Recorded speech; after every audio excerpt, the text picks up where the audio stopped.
Hello everyone, magandang oras sa ating lahat. Welcome to my videos. Maraming salamat sa panonood at lalo na sa mga nag-subscribe. Thank you guys, at kung bago ka pa lang dito sa aking videos, huwag kalimutan mag-like, comment, share and subscribe para updated ka sa aking mga bagong upload na mga videos na mayroong mga gandang kasaysayan at halaga tungkol sa ating mga barya. Guys, ito yung ating 10 cents na coins ng Elizabeth II ng Hong Kong. I-share ko sa inyo guys ang detail nito guys.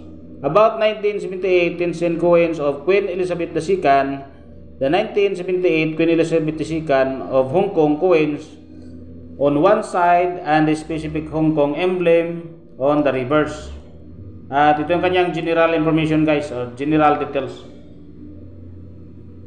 Year 1978, the country of Hong Kong, a British colony at the time. Dito tayo guys sa obverse design. The obverse design is typically features of portrait of Queen Elizabeth II, often based on design by Arnold Machin or other royal mint engravers. Ang reverse design naman ay features Chinese characters for denomination and sometimes traditional Hong Kong symbols like flowers or a lion.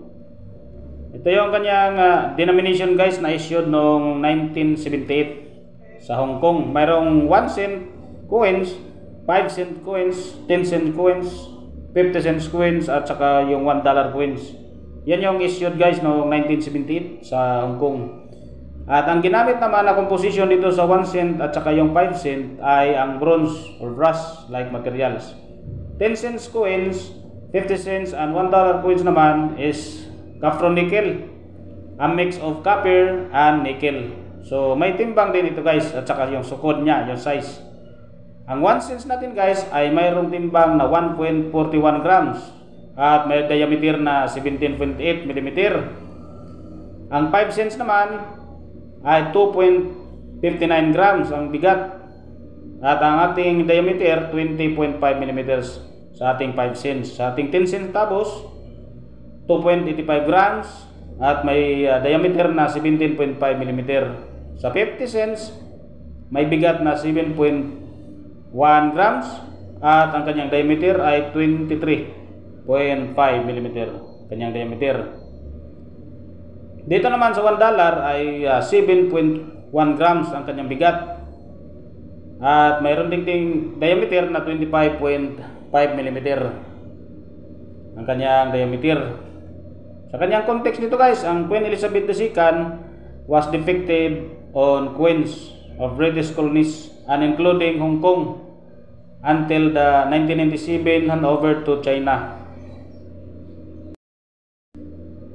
The 1978 series of coins reflects the British colonial role and was commonly used for daily transaction in Hong Kong. Ang value naman ito at ang kanyang rarity or the collector's value, commonly circulated coins may have normally valued unless in the present uncirculated condition. Rare mint errors or the fraud coins can be significantly more valuable. Market price today as of 2024 typically range from $1 to $50 depending on the denomination and their condition.